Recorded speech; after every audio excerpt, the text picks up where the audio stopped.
नमस्कार, मैं डॉक्टर देवेंद्र। मैं आपको बताऊंगा कि इस समय बहुत ही ठंड पड़ रही है, तो ठंड से बचने के लिए कुछ बेस्ट होम्योपैथी मेडिसिन, इसको लेने के बाद में आप काफ़ी सेफ हो जाएंगे और बहुत ही इफेक्टिव है।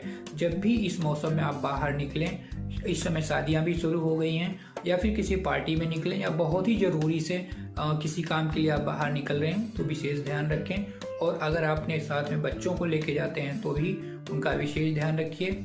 कपड़े बहुत अच्छे से आप पहने हों, कान भी आपका बहुत अच्छे से ढका हुआ होना चाहिए, क्योंकि इस समय होता क्या है कि जिनको भी सांस की प्रॉब्लम है या फिर अस्थमा वाले पेशेंट हैं, उनको इस मौसम में काफ़ी दिक्कत हो सकती है, या फिर जो भी पेशेंट हार्ट के हैं उनको भी दिक्कत हो सकती है। निकलने के पहले अच्छे से आप कपड़े को पहने रहें, क्योंकि जो हार्ट वाले पेशेंट हैं या फिर इस समय किसी भी पेशेंट को स्ट्रोक हो सकता है, या फिर उनको ठंड लग सकती है, या फिर उनको डायरिया भी हो सकती है, हेडेक भी हो सकता है। तो बाहर निकलने से पहले कुछ मैं आपको होम्योपैथी मेडिसिन बता रहा हूँ, इसको आपको लेना चाहिए।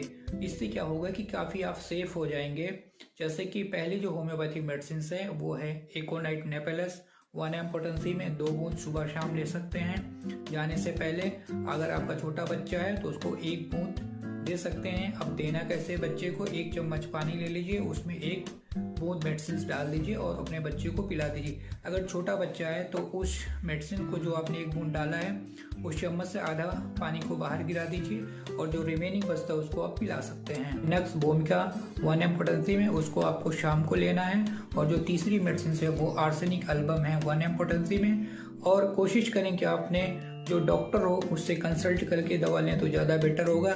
अगर नहीं भी करते हैं तो भी आप ले सकते हैं इमरजेंसी में। इफेक्टिव है एकोनाइट नक्सपोन का और आर्सेनिक एल्बम 1 mg पोटेंसी में लेना। अगर और भी आपको जानकारी चाहिए तो हमें फ़ोन कर सकते हैं, या फिर आप किसी नियरेस्ट जो पास के होम्योपैथी डॉक्टर उनसे कंसल्ट करके दवा लें। तो कोशिश करिए कि बाहर कम से कम निकलिए। जो हार्ट वाले पेशेंट हैं, अस्थमा वाले पेशेंट हैं, या फिर जो भी बुजुर्ग हैं, वो ज़्यादा बाहर ना निकलें। अगर बहुत ज़रूरी काम हो तभी निकलें, अदरवाइज आप घर में रहें, क्योंकि कुछ दिनों में ठंडी कम हो जाएगी, फिर आप कुछ भी कीजिए, कोई प्रॉब्लम नहीं है।